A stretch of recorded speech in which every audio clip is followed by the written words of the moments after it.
¿Te has preguntado qué ve un médico forense, qué descubre al abrir un cuerpo, las pistas y verdades que revela? En este episodio exploramos un oficio que permanece oculto, el del hombre que investiga las muertes, el que debe entender cómo, por qué y por quién murieron. Créeme, él ha visto todo. Muertes absurdas y violentas, un hombre hallado en un club de intercambio y un joven que asesina y devora a su familia, cuerpos calcinados, bebés víctimas e historias de amor que terminan en sangre. Él comparte lo que ha visto, entendido y aprendido de los cuerpos. Pónganse cómodos, apaguen las luces y descubran de nuevo la realidad del trabajo más escalofriante del mundo. Bienvenidos al segundo episodio de StoryCube con Bernardo Mark, destacado médico forense de nuestra época. La primera mala noticia es terrible para estos dos niños que lucharon por ella, es decirles, su mamá ha fallecido. Y eso es de una violencia absolutamente terrible, porque el cuerpo fue quemado, pero solo la parte superior. La parte superior es solo quemaduras, solo carbón, y van a llegar hasta el horror, porque ahí van a cometer actos de tortura y barbarie. Uno de ellos saca unas pinzas, le saca la lengua y le dice, dices cosas malas de mí, tienes lengua de víbora, y le corta la lengua. Hola a todos. Hoy, en StoryCube, recibimos una vez más a un invitado fuera de lo común, Bernard Mark, médico forense. Durante su carrera ha presenciado historias y anécdotas increíbles y hoy nos las contará con todos los detalles. Recientemente publicó un libro, Para los muertos y los vivos, donde retoma historias que vivió y narra. Tendrá la oportunidad, obviamente, de hablarnos de ello. Bernardo, bienvenido una vez más a StoryCube. Gracias. La última vez hablamos de algunas historias que mencionas, sobre todo en tu libro, y me parecía interesante quizá volver a otras historias de las que también hablas en tu libro, o no, tal vez algunas anécdotas un poco diversas y variadas. Propongo empezar directo, sin transición. Hablas del caso de Maud Marechal la noche del 12. ¿Es otro caso o qué es? Maud Marechal es al principio, es un caso terrible. Es una mañana temprano. Una mañana temprano, en un pequeño barrio muy discreto, muy tranquilo, de las afueras. Y luego me llaman porque encontraron el cuerpo de una joven, y el cuerpo de una joven que está quemada viva. Entonces, quemada viva, es decir, que todavía estaba con vida cuando la... ¿Por qué quemada viva? Porque eso forma una esquina de calle. Hay un punto de partida y luego la vemos. ¿Ves? Reconstruimos su recorrido, ya que hay llamas, hay elementos. Ella logra girar en la esquina de la calle y luego va a colapsar. Y es ahí donde vamos a encontrar el cuerpo. Pero mientras tanto dejó fragmentos. Ella recorrió más de 20 metros, quizá 30 metros antes de colapsar. Y es de una violencia absolutamente terrible, porque el cuerpo fue quemado, pero solo la parte superior. Así que la parte superior es solo quemaduras, solo carbón. Y luego abajo están las piernas de una joven con shorts. Un aspecto que es terrible entre la destrucción por un lado y luego la evidencia de una juventud obvia. Ella tiene poco más de 20 años, 22 o 23. Y estás totalmente impactado. Y además, estás totalmente impactado porque la ves. Sí. Te lo he dicho 2 veces que la ves, pero es cierto, la ves. Solo al ver las huellas podemos imaginar que en ese momento ella está gritando. En un momento incluso gira sobre sí misma por lo atrapada que está en las llamas. Y luego eso también nos hace preguntarnos, porque ¿quién en este barrio residencial tan tarde puede estar esperando a alguien con un encendedor y gasolina? Sí, porque de eso se trata. Si no es un conocido.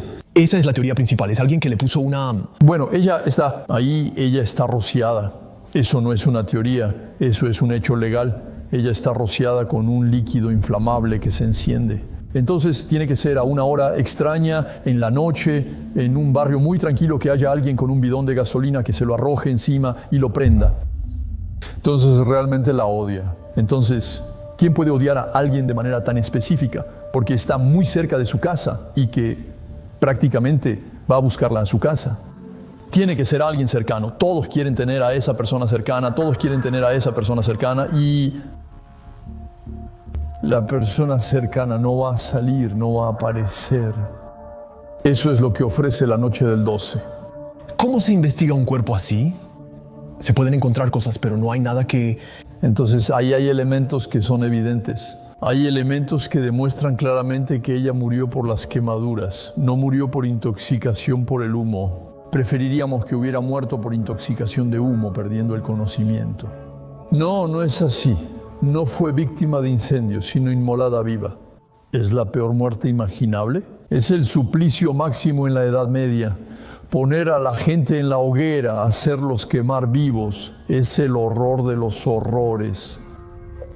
¿Sientes dolor al quemarte vivo o los nervios dejan de funcionar? Definitivamente hay dolores horribles. Esperamos que la intensidad de las quemaduras haya hecho que solo durara unos instantes. Sí, así es. Unos instantes. De verdad, eso es lo que le deseo. De verdad, eso es lo que le deseo. Y en esas imágenes, sobre ese elemento, Dominique Moll y su equipo piden un consejo técnico. Ellos piden un consejo técnico diciéndole al forense que soy, diciendo, usted sabe, porque en el cine se reproducen cuerpos en silicona, cuerpos falsos de cadáveres. No vamos a disfrazar a un actor. Hacemos cuerpos, modelos que son extremadamente parecidos. Y me preguntan si puedo ayudarlos un poco. Si tengo imágenes, cosas así. Digo que sí, imágenes de un cuerpo medio quemado, sí. De una joven. Espere, cuénteme la historia. Sí, pasó. No entendió bien dónde estaba yo. Y les digo, sí, creo que lamentablemente puedo ayudarles bien. Porque fui yo quien estuvo ahí, yo quien hizo ese levantamiento del cuerpo. Fue algo muy fuerte en el momento de la grabación y para el director. Y él aceptó porque recibió todos los Césars hablar de Maud Marechal y compartir sus pensamientos. No como se ve visualmente para los productores o las personas que ayudaron en la película. Él también los recibió, pero sobre todo tuvo pensamientos para esta joven mujer, de quien quisiéramos tener la aclaración. Es una gran esperanza. Ahora es el juicio. Esta historia llegó a casos sin resolver. Tenemos esperanza. Sabiendo que el nombre del autor está entre los de quienes fueron escuchados al principio. No es un encuentro casual. Seguro fue uno de los interrogados quien dijo, no sé, yo no estaba ahí, ya les di una coartada. Él está ahí, en la lista. Eso inquieta a los investigadores al decir que ya lo interrogaron. Es solo que no sabemos cuál, eso es todo. No sabemos cuál, no se ha delatado. Y debe estar ahí. Y eso le da toda la fuerza a la película La Nuit du 12. Para quienes no la han visto, vayan a verla o véanla de nuevo en repetición como quieran. Pero es una película magnífica. No sabemos si hubo alguna pelea con alguien. Ellos lo exploraron todo, tienen todos los elementos. Lo más lógico sería que fuera un amante rechazado o alguien que pudiera llegar a ese punto. Y en este tipo de asesinato necesariamente hay un aspecto de celos, de querer hacerle daño al otro. Y también de destruir, en las lesiones, de destruir la cara, el rostro. Cuando describimos a alguien y cuando nuestras imágenes en vida, cuando nos cruzamos con alguien, recordamos su rostro, su apariencia. Y entonces, cuando hay destrucciones de ese tipo, es cuestión de destruir la personalidad, el rostro del otro, el rostro del otro. Entonces, quiero destruir el rostro del otro. No quiero matarla, porque matarla habría golpeado en otro lado, pero quiero destruir su rostro. Entonces, aquí vemos algo que tiene que ver con los celos, con querer destruir y ver destruida esa belleza. Me salgo un poco de este asunto para hacerte una pequeña pregunta que me he estado haciendo desde hace rato, pero ¿alguna vez te ha pasado conocer, no sé, muertes absurdas o personas que se han matado, pero de una manera un poco extraña o improvisada? Ah, sí, eso, desafortunadamente, muertes absurdas, eso pasa y pasa con una estupidez adicional. Recuerdo a un buen hombre que quería mostrar su habilidad para subirse a la parte superior de los vagones del tren y correr. El problema fue que se colocó bajo la catenaria. Tuvo un arco eléctrico muy bonito, entonces el arco eléctrico entre la persona, él sirvió como antena, si quieres, al pasar la corriente entre el vagón y la catenaria que estaba arriba. De hecho, son 20.000 voltios, así que no es nada fuera de lo común. Terminó como una parrillada humana. Y luego un segundo que absolutamente quería hacer bricolaje. Y haciendo bricolaje puso su cortacésped, su gran cortacésped, sobre un borde para deslizarse debajo e intentar limpiar bien el rotor. Y la cortacésped se volcó sobre él y levantar 200 kilos de cortacésped. Lamentablemente terminó con la marca del rotor de la cortacésped en el cuerpo al intentar limpiarla. Así que las muertes absurdas pueden pasar. Es una locura, puedes morir aplastado por una cortacésped. Eso me provoca un síndrome asfíxico, porque el peso es tal que la caja torácica ya no puede ventilar. No tienes fuerza suficiente para levantar eso. Son 200 kilos por levantar. Por eso hay que tener cuidado cuando se mantiene en jardines grandes. ¿Y el tipo que corre así sobre el tren, crees que murió al instante? Sí, ahí se lo llevó. Es una apuesta tonta decir, les mostraré, ¿puedo correr sobre el tren? ¿Había gente con él? Sí, hay gente que lo vio correr y que lo vio llegar, transformarse bruscamente. Como en las caricaturas cuando cae un rayo, excepto que eso es en las caricaturas. Aquí él mismo lo ilustró. ¿Cómo sucede eso? ¿El cuerpo se quema o al contrario, tú simplemente se apaga y ya?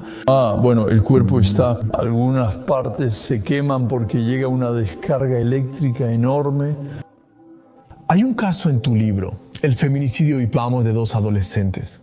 Dos adolescentes viven una historia de amor trágica. ¿Qué sucede? Una historia complicada y difícil, esta historia de feminicidio. Es la historia de una pareja extranjera que se instala con sus dos hijos. Y hay un clima de violencia que prevalece. La violencia es tanta que un día el hijo se interpone entre el padre y la madre. El hijo, que es el mayor, que tiene 16, 17 años, que es un chico brillante que quiere estudiar informática, y la policía interviene. Él es procesado porque le pegó a su padre. Vaya, sorprendente. Aunque el padre también es violento, le piden que se vaya de la casa y lo expulsan. Se realiza un juicio de Salomón. El hijo y el padre tienen una parte, pero la madre ni aparece ni recibe atención. Que no vemos nosotros en esta unidad. No la vemos en nuestra unidad médico-judicial. Y luego desaparece en el curso de las cosas. Y luego el padre está furioso, espera. Y luego va a regresar al domicilio, un día va a regresar al domicilio armado. Va a atacar a su esposa, la va a apuñalar, la va a matar salvajemente. El hijo está ahí de nuevo, pelea con él. ¿Pelea con el padre para salvar a la madre? Para intentar salvar a la madre que recibe golpes. Y luego está el hermano menor, entonces han pasado algunos meses, ha crecido, el hermano menor tiene unos 15 años, y él también va a interponerse, incluso va a intentar apuñalar a su padre como pueda. Mal, en realidad no lo hiere. Después el padre los empuja a ambos y al final termina ahorcándose. Y estamos en un clima de violencia total porque está esa madre que fue asesinada salvajemente. Una puñalada y un ensañamiento. ¿Y fue delante de los niños? Delante de los niños, ellos están ahí, sí. En algún momento se van porque también resultaron heridos en la historia. El padre dio golpes, fue de una violencia extrema. Entonces los tenemos, están en urgencias, también estamos en la escena del crimen donde hay 2 muertos. El padre, él sobrevive un poco. Lo llevan a un servicio de reanimación y luego termina falleciendo. Porque el padre se ahorcó justo después. El padre se ahorcó y luego llegaron los servicios de emergencia. Lo descolgamos y tenemos al mismo tiempo esta situación, este feminicidio, la presencia de los niños. Eso nos dice mucho sobre la actualidad. Hay muchas cosas. La presencia de niños se consideró agravante en el Código Penal francés recientemente. Pero sabemos bien que estos niños están afectados, que van a vivir con esos. ¿Y cómo los apoyamos? Habrá que darles las malas noticias. Y ahí vamos a pedirle al de mayor antigüedad, con el rango más alto, como dicen los militares. Entonces, al forense, al médico legista y pediatras. ¿Es complicado anunciarlo? Entonces me van a pedir a mí. Yo tendré que anunciar la primera mala noticia. La primera mala noticia es terrible para esos 2 niños que lucharon por ella. Es decir, su mamá falleció. Y usamos el término su mamá cuando les hablamos. No podemos decir su madre, no podemos ser demasiado distantes. Debemos apoyarlos, ambos están desconsolados y perdidos. Después, la segunda mala noticia, días más tarde, fue anunciarles la muerte de su papá. Entonces, para ellos también es algo que es a la vez violento y salvador. Lo vieron ser tan violento con su mamá que de cierta manera dicen, uno de los 2 al menos dice, se lo merecía. Y el otro dice, es mi papá. Es la ambivalencia, es terrible. Pero sigue siendo bueno y mi papá. Es difícil esta historia. Los términos son diferentes. Mencionan a papá y a mamá. Sí, así es. Y también estamos acostumbrados porque mamá es cariño y mi papá es distante. Él pone esa distancia.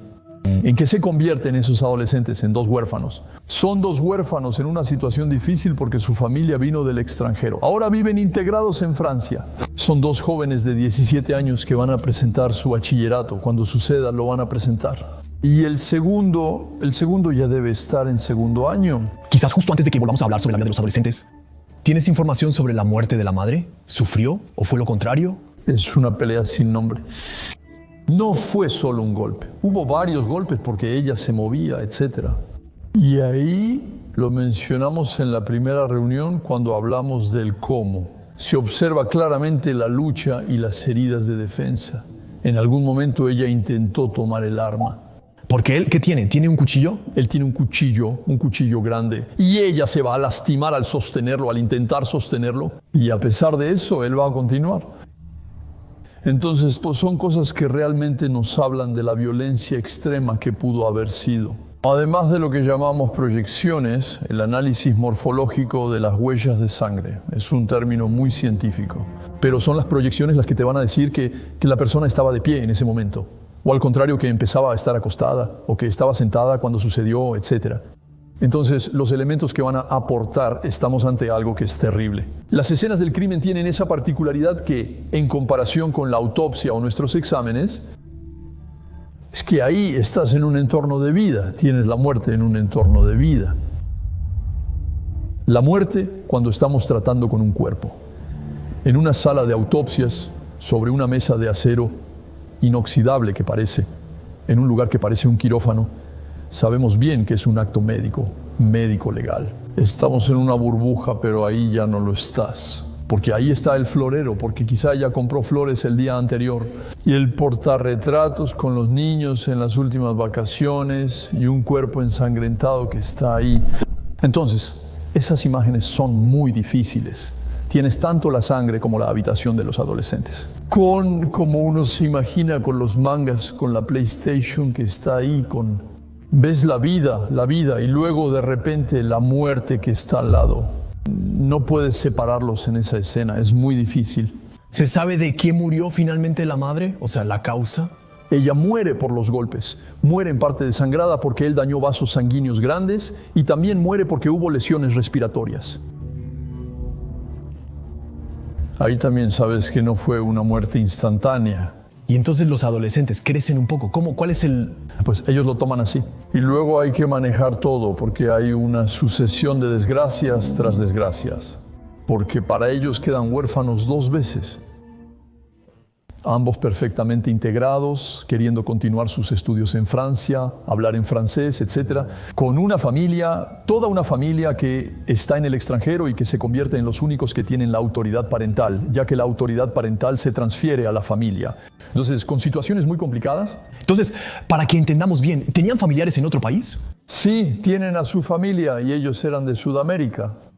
Y en Sudamérica es el único lugar donde, lógicamente, por una lógica administrativa. Recuerdo que junto con las enfermeras y todos buscamos ropa para los adolescentes. Porque cuando salieron de su casa, el lugar donde ocurrió el crimen se convirtió en una escena del crimen. Las escenas del crimen, como en todas las series, se cierran, se sellan. Así que su camiseta de repuesto está tras los sellos judiciales, no puedes quitarlo. Y el tipo, si no tiene calcetines o si necesita cambiarse los tenis, están del otro lado. Así que todos se las arreglaron para tener quien tiene un adolescente, quien tiene un pantalón, quien para ayudarles. Cosas que el sistema judicial tiene dificultades para entender, porque en el sistema judicial puedes excluir a la víctima. La víctima solo te sirve para probar que hubo un asesinato. Está el cuerpo. La víctima se convierte en un cuerpo. Pero alrededor están la familia, las personas, los sentimientos, y nosotros tenemos todo eso. Médicos forenses, de acuerdo, pero médicos, así que la parte del cuidado también está ahí. Recibimos esas situaciones con gusto porque significan más que solo el informe. ¿Ellos 2 están bien ahora? Hoy hemos intentado hacer todo lo posible por ellos. ¿Están bien? Qué gran pregunta. Esa violencia la vemos seguido en los pequeños Esa violencia en las parejas representa más de la mitad de las violencias contra las personas hoy en día. Y eso ocurre en el entorno intrafamiliar, ocurre en casa. Entonces, cuando hay gritos, cuando se grita, cuando se lanzan objetos en un departamento, todos escuchan, todos ven. Al lado, los niños no estaban ahí, estaban en su cuarto. Pienso en padres que están rompiendo todo en la casa. Los niños están despiertos, están aterrorizados detrás de sus puertas. No salen, pero están ahí y escuchan todo. Yo tengo personas o niños que me han traído de vuelta escenas vagamente grabadas, vagamente filmadas o al menos con sonido, donde escuchas gritos, alaridos, cosas que caen. Es muy duro, es muy duro. Ya has tenido homicidios disfrazados de suicidios. Por ejemplo, alguien que comete un asesinato y en realidad intenta disfrazarlo como si la persona se hubiera matado a sí misma. Sí, hay historias, algunas mal hechas, donde intentaron hacer creer moviendo un poco el cuerpo o tratando de acomodarlo. Historias, por ejemplo, de ahorcamientos. Yo tuve una con un ahorcamiento que intentaron simular, excepto que el lazo no correspondía y que un lazo de ahorcamiento tiene características particulares. Es decir, estaba alto, subía un poco, dejaba marca en el cuello y se notaba que eran cosas hechas. Y además también había lesiones de arrastre. ¿Arrastre es decir qué? Cuando arrastras un cuerpo, 70 kilos, 80 kilos es pesado. Es pesado, así que necesariamente se va a desgastar a hacer ese tipo de cosas. Había cosas incongruentes y poco lógicas que no podían ocurrir en esa historia. Como una historia también de un fallecimiento en un domicilio donde el hijo probablemente asfixió a la madre y luego dejó unas pastillas al lado. El hijo con antecedentes psiquiátricos que vivía con ella. Asfixió y luego quitó la almohada. La almohada en la que se encontraron rastros. Porque en estas historias el forense no está solo. También tenemos las ciencias forenses, las ciencias médico-legales. Así que la toma de muestras, el ácido desoxirribonucleico, la localización, muchas cosas que nos van a ayudar.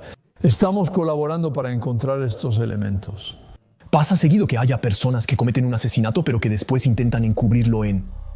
¿Es algo que ocurre frecuentemente o no realmente? Normalmente es dentro de las casas, pero intentaremos afuera, la gente.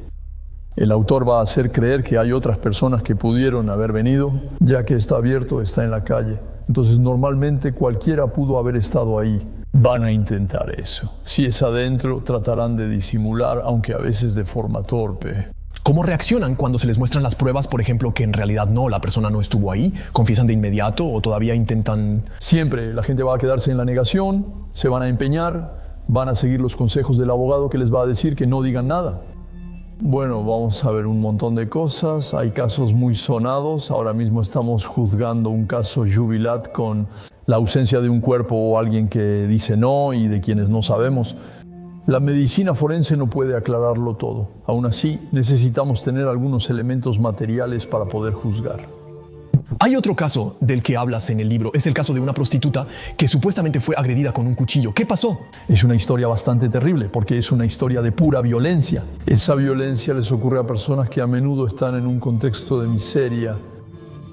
Una prostituta en una camioneta pobre no llama mucho la atención. ¿En una camioneta? De verdad lo es. Ella está ahí. Es una mujer africana de unos 50 años que...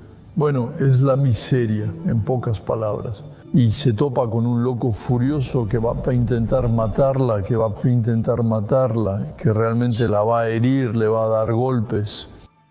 Ella pelea como una leona, lo rechaza, logra sacarlo de la camioneta. Corrió, está sangrando. Él le hizo grandes heridas en el brazo, en el antebrazo. Intentó herirla en el tórax, tiene heridas, cosas que son abominables. Ella va a lograr conseguir ayuda antes de colapsar. Y él va a huir, pero es absolutamente una verdadera masacre, ¿no? Es un verdadero horror esta historia. Y luego, doble horror, o un horror aún más, porque cicatriza mal, porque la deja marcada.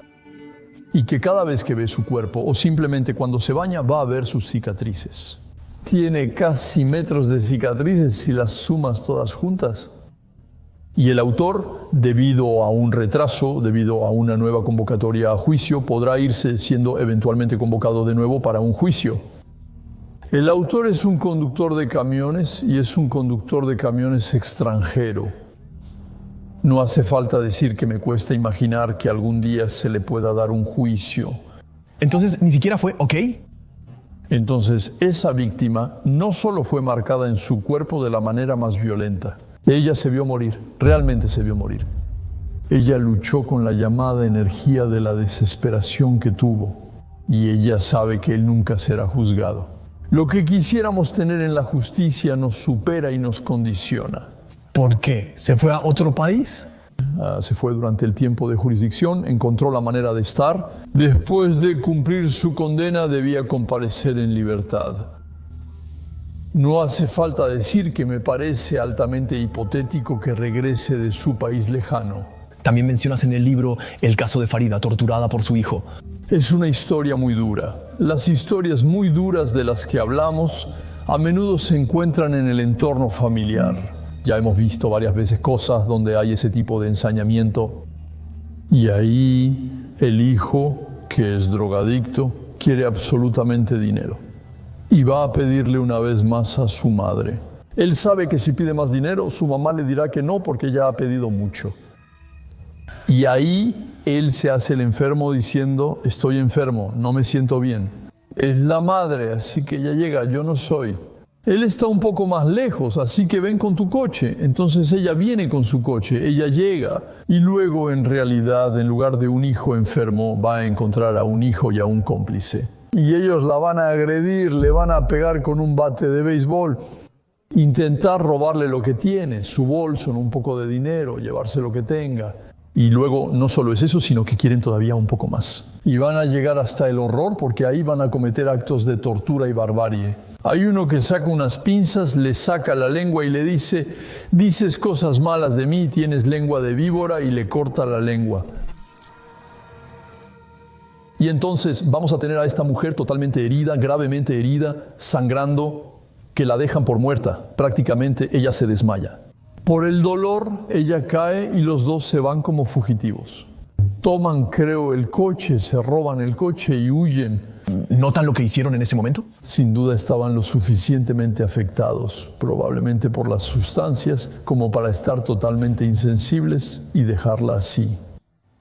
Y esa mujer va a necesitar cuidados, atenciones, cosas muy complicadas. Y un hijo que no va a arrepentirse de lo que hizo.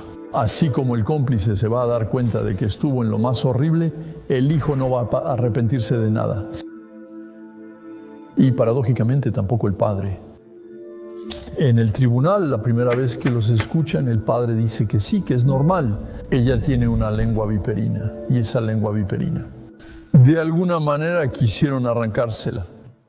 ¿Qué significa eso? ¿Significa que el padre lo sabía, que él estaba al tanto? Es complicado. Se dicen muchas cosas cuando uno está en esa situación. En todo caso, la elección en la Corte de lo Penal, por haber estado presente la primera vez cuando los pasados eran una elección, más bien por su hijo, al que veía encarcelado, que por su esposa. Es bastante fuerte escuchar eso y verlo hoy en día. Actualmente las audiencias son de 2024, así que son recientes. ¿La mujer hoy en día sobrevivió? Aún así ella... Ella sobrevivió. Aún así ella tiene secuelas, porque afortunadamente la herida no fue tan profunda, tan grave, pero quedan secuelas y cosas que fueron muy impactantes. Pero al pasar a la posibilidad de tortura y barbarie siempre da miedo lo que puede hacer el ser humano. ¿Se sabe finalmente qué tomaron los dos chicos o no necesariamente? Entonces ellos apelaron. En la apelación solo uno fue el hijo quien presentó eso. Y en la apelación fue condenado con algunos años adicionales. Creo que le dieron uno más. La condena debe ser de unos 15 años. De hecho fue un poco menos. Eso se juzgó junto al juicio de Kim Kardashian, pero hubo menos periodistas en mi caso. Por supuesto, claro. Hay otra categoría con la que creo que tuviste que lidiar a veces. Son las violencias sexuales en las parejas. ¿Has tenido casos así? Estas violencias sexuales en las parejas es algo que cada vez es más importante. Las hemos medido en las mujeres que vienen y que han presentado una denuncia y que vemos en nuestras unidades médico-legales y médico-judiciales. El 25% de ellas son víctimas de violencia sexual. Y esto va a afectar a parejas jóvenes, va a afectar a parejas que están ahí. Y vemos muchos escenarios que son escenarios de violencia sexual, muchos que son reproducciones de escenarios pornográficos. que el señor quisiera recrear en casa con una dama que no tiene ganas de hacerlo, que no es una actriz porno y que se encuentra en esas situaciones y en esas obligaciones sexuales. Entonces, para aguantar, algunas aguantan bebiendo alcohol porque es insoportable, aguantan tomando medicamentos. Y tengo en la memoria una historia bastante sórdida y muy complicada de una mujer, esposa de un oficial, a quien el señor llevaba a clubes de intercambio de parejas para estar a disposición de unos y otros. Para él, su placer, su fantasía, era verla siendo observada por otros hombres, a quienes también a veces llevaba a la casa. Había una sola dificultad. Porque en la historia, algunos dicen, escuchen, de todas formas fue la señora quien hizo eso. Pero la señora, cuando está bajo los efectos del alcohol, porque necesita aguantar y es demasiado doloroso, ya no sabe lo que hace. Y estas sumisiones químicas, de cierta manera, las vemos. No es necesario que sea una historia como la de Pellicott. La historia de Pellicott solo lo puso en evidencia. Pero esas historias son cada vez más frecuentes, aunque difíciles de probar o atestiguar. Hablaba de esa historia en un entorno que normalmente sería un entorno bien educado, decente, donde eso no pasa. Y esas historias las vemos en todos los ambientes, en todos los lugares y también mucho entre la gente joven. Porque esas violencias, especialmente en la pareja, las veremos mucho en parejas jóvenes. No pensemos que las parejas actuales serán como esas que se odian tras 50 años juntos. Parejas con 50 años de vida juntos hay entre nuestros padres, abuelos, pero cada vez menos.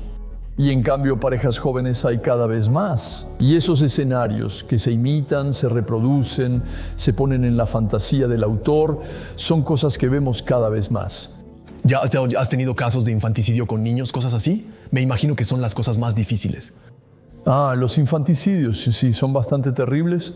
Recuerdo un caso de infanticidio donde la mujer realmente lo había planeado. Se hizo ayudar por el esposo para intentar encubrirlo. Algo realmente terrible, realmente terrible.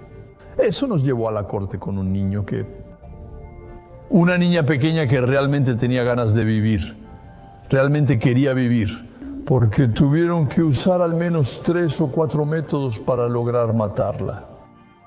¿Al final lo lograron? Lo lograron, sí lo lograron. Intentaron estrangularlo, luego lo apuñalaron con unas tijeras, luego lo golpearon. Todo eso en una especie de horror total, en casa de personas completamente discretas. Tranquilo en apariencia, en una casa perfectamente ordenada, sin polvo y con una especie de crimen absurdo. Porque el embarazo no lo necesitábamos.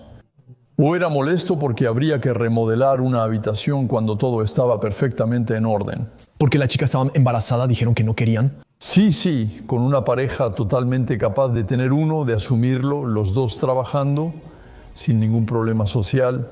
Nuestras historias internas sobre infanticidio y violencia sexual afectan a gran parte de la población que no necesariamente es delincuente habitual. No hay que imaginar que son horribles, sucios y malvados. ¿Cómo pasa eso? ¿Se ponen de acuerdo y dicen, vamos? Entonces ahí había una especie de paradoja. Había un señor totalmente discreto, además empleado por los padres de su esposa, así que una personalidad muy discreta, y luego una señora que verdaderamente ella había tomado el liderazgo. De manera fea, esta historia de infanticidio es uno de mis fracasos, aunque logramos aportar esos elementos. Hubo varias discusiones que convencieron al jurado, quienes dijeron, debe ser una negación del embarazo. Ella no sabía que estaba embarazada y se sintió desamparada. Negando que el esposo no se negó el embarazo, él participó, etc. Entonces borramos todo. Era una época en la que la negación del embarazo estaba un poco de moda. Entonces hay que tener cuidado con las interpretaciones según la época. Hubo épocas en las que haber tenido una juventud difícil explicaba, o al menos era un gran motivo de perdón o de reducción de las penas. No, hay personas que viven cosas difíciles y no son violentas. Y también hay personas que no han vivido cosas difíciles y son violentas. Entonces hay que saber distinguir las cosas. En ese caso, ¿los padres de todos modos fueron encarcelados en algún lugar o al contrario? Pues ni siquiera vieron ese espacio de detención. Los llevaron, salieron y el juicio no se volvió a celebrar. Pero existe la verdad judicial. A veces se puede cuestionar, pero está dictada. ¿Hay otro tema que quiera tratar hoy de esta forma? Tengo una historia reciente de una niña pequeña. Víctima de violencia y víctima de violencia por parte de sus hermanos. Sus hermanos la agredían y eso hacía que la niña estuviera totalmente perturbada, totalmente desamparada. Entonces, cuando examino a esta niña, ella tiene 11 años. Y como todos los niños que son víctimas de este tipo de abuso, ella habla a veces de una manera un poco sin afecto. Pueden decirte cosas horribles. Y ahí ella me va a contar 17 minutos de horror. 17 minutos de horror. ¿Por qué 17 minutos? Porque me cuenta tantas cosas que le digo, escucha, no puedo anotar todo, vas demasiado rápido. ¿Puedo grabarte? Ella me dice, pues sí, me parece bien. Y me cuenta 17 minutos de horror. 17 minutos de horror. Por un hermano, 2 hermanos, 3 hermanos. ¿Sus propios hermanos? Sus propios hermanos. Mayores que ella, obviamente. A veces juntos, a veces no juntos. Ella lo dice con palabras terribles. Ella dice, no estaban todo el tiempo, los 3. A veces había uno que se quedaba en el internado, porque está en un internado en una preparatoria. Ella relata esas cosas horribles con calma, abominaciones en una niña. Y termina su relato con, y eso es todo. Y eso es todo. Es terrible, porque eso significa que ella salió, ella está desapegada. Desapegada, ella logra estar psíquicamente totalmente desapegada. Afortunadamente, de cierta manera, porque esa disociación, lo que llamamos disociación traumática, estar disociada, es la única manera de sobrevivir para ella. Y desafortunadamente, esas historias las vemos cada vez más. Y los menores no están exentos. Y vemos historias que siguen siendo terribles. Hoy, en 2025, en el siglo XXI, cuando tenemos muchas cosas y tratamos de comunicarlas, entonces, si tienen a su alrededor historias de este tipo, llamen, intenten hacerlo saber. Llamen al 3919, intenten que podamos sacarlos. Y no tener historias demasiado largas que contarles a los forenses. Ya no quiero escuchar 17 minutos como... Sí, eso es, claro. Pondremos a los menores al teléfono que ya aparecen en pantalla. Gracias, Bernardo. Fue un placer. En tu libro mencionas estas anécdotas. Son 15 historias, ¿cierto? Unas 15, sí. Son unas 15 historias basadas en tus experiencias. ¿Podrías contar de qué trata el libro para quienes no vieron el primer episodio? Un acceso a historias reales, a relatos contados de la manera más cercana posible, ya que el testigo, que es el médico forense, las narra. Pero también son cosas que nos hacen reflexionar, y no solo sobre lo sórdido, nos ayudan a entender un poco nuestra sociedad, a verla, a comprenderla, y también detrás de esto para quienes buscan imaginar una prevención. Porque, el mundo maravilloso sería aquel donde los médicos forenses solo están conversando en excelente compañía, pero no escribiendo libros sobre sus experiencias. Así es. Por los muertos y los vivos en Maruis, ¿verdad? Absolutamente. Dijiste que se consigue casi en cualquier lugar. En todas las buenas librerías, como se dice. ¡Increíble! Muchas gracias. Este episodio termina aquí. Recuerden que si quieren participar en StoryCube, aquí está el correo para que nos envíen un breve resumen de su experiencia. Para los demás, les dejo 2 episodios en pantalla. Den clic para seguir con nosotros. Con eso dicho, fui Noah. Que tengan buena noche.